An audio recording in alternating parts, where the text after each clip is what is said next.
Hechos, acontecimientos y personajes del automovilismo. Más historias del automovilismo. Charly Menditéguy. El millonario Playboy que fue crack en todos los deportes y conquistó a Brigitte Bardot. Charly Menditéguy, una leyenda argentina. 10 de handicap de polo, campeón de Palermo, ganador en el turismo carretera, scratch de golf en tiempo récord. Sus anécdotas son incontables. El accidente donde casi muere cuando quiso incendiar su auto a 15 kilómetros de la meta en una carrera de turismo carretera, y la escapada de fin de semana con la sex symbol de Francia que puso fin a su carrera en la Fórmula 1. Charly Menditéguy fue 10 de handicap de polo, campeón de Palermo en 5 ocasiones, ganador en el turismo carretera, alcanzó un podio en la Fórmula 1, ganó los 1000 kilómetros de Buenos Aires en tándem con Stirling Moss, llegó al 6º puesto del ranking del tenis argentino, scratch de gol, buen jugador de fútbol, pelotari eximio. No es un personaje de ficción, fue Carlos Menditéguy, un bon vivant, un playboy cabrón pero encantador, pertinaz y algo fanfarrón que fue una leyenda en su tiempo. Se dedicó al deporte y descolló en las disciplinas más diversas. Un ejemplo fue la tapa de gráfico en 4 ocasiones, pero es el único en la historia de la legendaria revista en representar a 2 deportes distintos. Apareció en los 40 como polista del trébol y en las décadas siguientes en su calidad de piloto de carrera. Su vida estaba llena de logros, hechos insólitos y, por supuesto, grandes historias.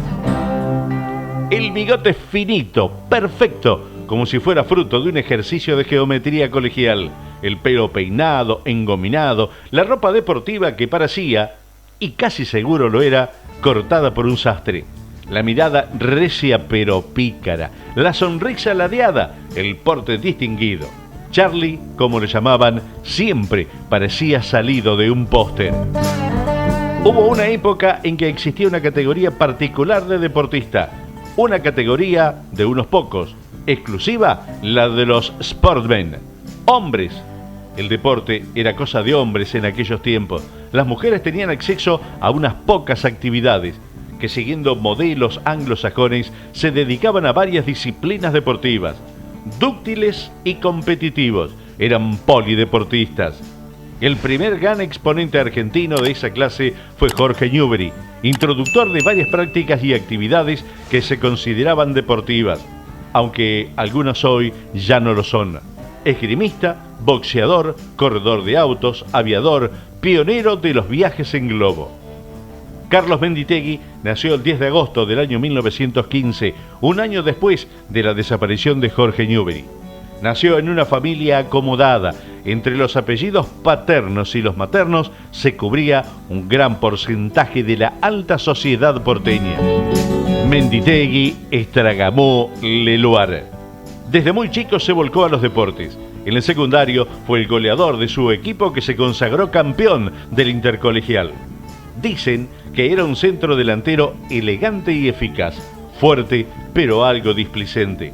En la adolescencia, casi como una obviedad, como una obligación por su clase social, se dedicó al tenis. Jugaba con Adolfo Bioy Casares y Drago Mitre en el Buenos Aires Lawn Tennis. Llegó a ser el 6º del ranking nacional, pero luego dejó el tenis y se dedicó de lleno al polo. Junto a su hermano Julio y los hermanos Luis y Heriberto Dugan, integró el trébol, uno de los equipos míticos de la historia del polo nacional. Fue 10 de handicap en una época en que eran muy escasos los que lograban esa calificación. Los especialistas lo colocaron durante décadas entre los mejores polistas de la historia. Después de obtener 4 abiertos argentinos consecutivos de 1940 a 1943 y coincidiendo con su actividad automovilística, fue dominado 11 veces por Venado Tuerto, pero lo siguió intentando hasta que lo consiguió. Decían que antes de cada partido en su mirada estaba la llama de la ilusión de la victoria, de la posibilidad de triunfar. Cuentan que antes de cada final apostaba desaforadamente por su equipo. Aunque racionalmente las chances fueran escasas, él siempre creía que iba a ganar. Lo volvió a lograr en 1954. Era un jugador dúctil y al mismo tiempo aguerrido. Entrenaba él mismo sus caballos. La siguiente historia tiene varias versiones. Lo que cambia en cada relato son las circunstancias de su desarrollo, pero el resultado siempre es el mismo. Charly Menditéguy se convierte en scratch de golf en tiempo récord. En uno de los primeros años de la década del 40, en el Golf Club de Mar del Plata, una mesa repleta de bon vivant, hombres de la alta sociedad, ganaderos y herederos, tomaban unos tragos después de haber jugado una vuelta y discutían sobre una nota que había salido en el diario La Nación. ¿Cuál era el deporte más difícil de practicar? Y allí empezaron las disquisiciones, los argumentos airados, hasta que unos cuantos sostuvieron que el deporte más difícil era el golf. Charly Menditéguy, que hasta allí era uno de los que revoleaba opiniones, se puso firme. Estaba habituado a monopolizar conversaciones. Su personalidad tenía vocación imperativa, solía imponerse. Todos creyeron que él iba a inclinarse por el polo. Ya era campeón del Abierto argentino y 10 de handicap. Pocos le habrían discutido. Charly, que no había jugado hasta ese momento más que recreativamente al golf, gritó: ¿cómo va a ser el golf? Si lo puede jugar un petizo, un gordo, un alfeñique de 60 kilos, un pibe de 20 y un tipo de 50. El más difícil es el tenis, que requiere estado físico, técnica, mentalidad y precisión. La discusión elevó el tono, hasta que alguien supo cómo terminarla. Una apuesta. Charly debía convertirse en scratch, llegar al 0 de handicap. Acá las versiones difieren en el plazo otorgado. Algunos dicen un año, otros hablan de un año y medio. $1000 era mucha plata en aquel momento. Menditéguy se obsesionó. No lo movía el dinero, no lo necesitaba, sino el desafío. Contrató de manera exclusiva a Emilio Serra, el mejor profesor disponible. Lo obligó a dejar sus otros alumnos y entrenaba diariamente. Un día antes de cumplirse el año de aquella reunión, Menditéguy ganaba el torneo de Mar del Plata y conseguía ser scratch. Con sus pruritos de clase siempre fue un cultor de los deportes amateur. Siempre renegó del profesionalismo. Para Menditéguy el deporte era un hobby, un entretenimiento desafiante. Tenía la visión de los viejos sportmen que pensaban que los deportistas debían desarrollar el físico y el espíritu sin dinero de por medio. Cobrar por jugar, por competir, para él era prostituirse. Esto, claro, porque las necesidades económicas ya las tenía resueltas. El polo, el golf, el tenis eran practicados en esos años por una élite del pueblo.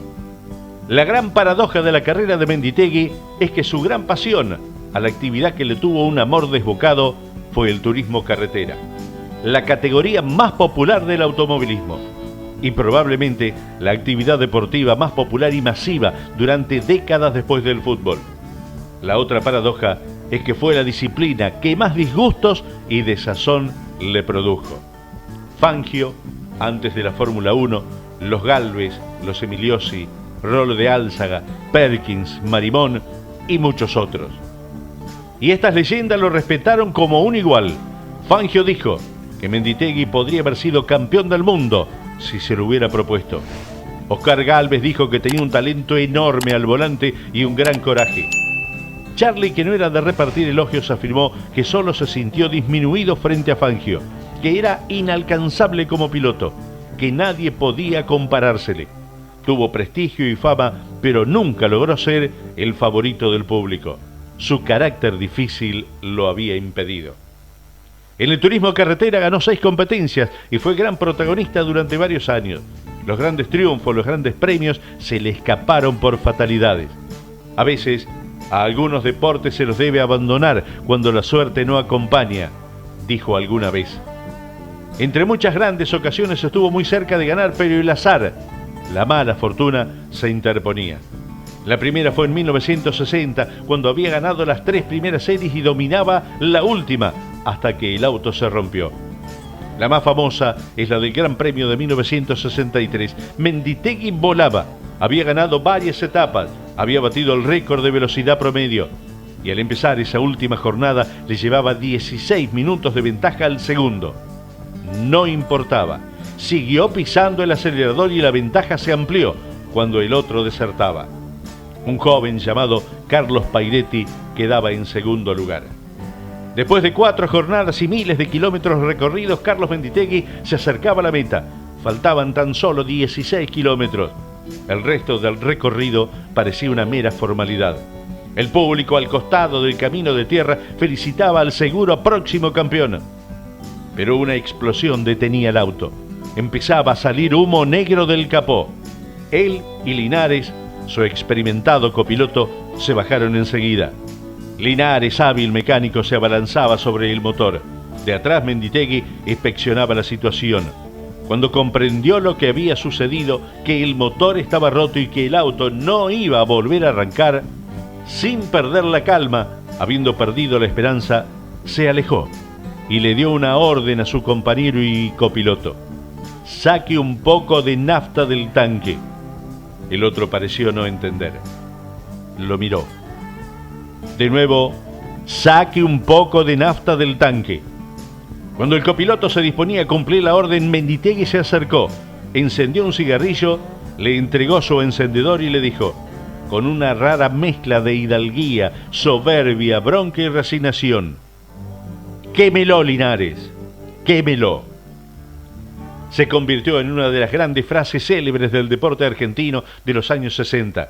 Sus rivales en el podio son el toco y me voy de Pentrelli y el aire aire, penal bien pateado es gol del árbitro Naifoino, después de la tajada de Roma a Delem.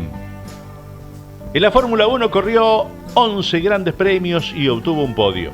En esa categoría también se le cruzó la mala fortuna cuando una rotura de motor le quitó la posibilidad de una victoria en Buenos Aires cuando iba al frente. En un gran premio de Montecarlo se despistó y estuvo a centímetros de caerse al Mediterráneo. Eran tiempos en que el automovilismo se cobraba muchas vidas. Los pilotos debían tener el más alto índice de mortalidad de cualquier actividad. Sin embargo, él no tenía miedo. Ojo que si te chocan de frente a 40 kilómetros por hora, también te matás, repetía. En la carrera de Sebring del año 1957 tuvo un accidente gravísimo. Alguien se le cruzó. Despiste, vuelco y un paredón. Doble fractura de cráneo, pronóstico reservado y 3 meses de internación. Apenas se enteró, Juan Manuel Fangio fue a acompañarlo y consiguió que recibiera la mejor atención médica. La amistad con el Chueco fue una de las más profundas que tuvo. Un año después Menditéguy devolvía el gesto. Mientras jugaba al polo en Inglaterra, le informaron que Juan Manuel Bordeu había tenido un grave accidente en Silverstone. En medio del partido, Charlie habló con uno de los rivales, el duque de Edimburgo, que dio la orden que trasladaran a Bordeu y lo atendieran en el mejor hospital inglés. Pero hay una carrera que se convirtió en leyenda. Muchos dicen que fue su mejor actuación, una en la que no se presentó. Sí, escuchó bien, no se presentó. Estaba de nuevo en Montecarlo. Desapareció 2 días antes y no acudió a los últimos ensayos, ni a la clasificación, ni tampoco a la carrera. Todos estaban preocupados. Cuando estaban por dar aviso a la policía, Menditéguy apareció nuevamente. Lo que había sucedido era que el día viernes Brigitte Bardot y su representante habían pasado por los boxes de Fangio, saludaron al campeón y la despampanante actriz de 22 años lo invitó a cenar. Fangio declinó la invitación, pero le presentó a Menditéguy. La cena se extendió 3 días en los que visitaron Saint-Tropez y otros lugares de la Costa Azul. Maserati, por supuesto, lo expulsó y Fangio lo reconvino con su tono sereno. Menditéguy lo miró y con una sonrisa respondió: no era una oportunidad para desaprovechar, ¿no le parece? Su fama de playboy se extendió por el mundo. Algunos dicen también que mantuvo una relación con Ava Gardner después de que se separara de Sinatra. Actrices, modelos, integrantes de la realeza europea y muchas más se encuentran entre sus conquistas. Después del retiro del polo y de las pistas junto a su hermano Julio, con el Aracel Turf se volcó a los pura sangre. Tuvo una seguidilla notable a fines de los 60 y principios de los 70, en la que sus caballos se quedaban con varios premios Carlos Pellegrini y Nacional. También fue un gran jugador de paleta, de billar, dos ámbitos en los que también solía haber grandes apuestas, y entrenó boxeo bajo el mando del medallista olímpico Raúl Landini. Casi no hay entrevistas con él. Al principio de su trayectoria pública habló con un periodista y vio impresas en una revista volcadas y tergiversadas sus palabras. Prometió no alimentar más al periodismo. Era altanero y malhumorado. Sus explosiones infundían temor en los que los rodeaban. Paseaba su seguridad por cada lugar que transitaba. Charly Menditéguy murió joven. Fue el 27 de abril del año 1973. Tenía 58 años, pero algunas enfermedades que lo habían debilitado. En el último tiempo, Parkinson, diabetes y otras que habían quedado como secuela del accidente de Sebring. Hacía mucho tiempo que se había convertido en leyenda. El deporte había cambiado. Se hiperprofesionalizó, se especializó. Ahora la dedicación exclusiva, la preparación exhaustiva son las que imponen y hacen que sepamos que nunca aparecerá un personaje similar. Para cerrar, una anécdota que cuenta Diego Lucero en una semblanza que está incorporada en uno de sus libros que recopilan las columnas periodísticas. Después del cierre de la edición de un diario, los periodistas se juntaron en un bar a seguir con sus charlas, a tomar algo. Inmersos en la bruma de los cigarrillos, alguien contó que se había cruzado con Menditéguy. Comenzaron las anécdotas relatando sus hazañas. Mientras bajaban los whiskies, ginebras y cervezas, el mozo escuchaba a estos hombres definir al protagonista de las historias como un fenómeno, superdotado, crack, un gran campeón. Hablaban de hazañas, campeonatos, partidos, desafíos superados. Cuando puso el último vaso sobre la mesa, el mozo los miró y les preguntó a los hombres de prensa: díganme, este fenómeno, ¿de qué trabaja? La historia de Charly Menditéguy y su escapadita con Brigitte Bardot.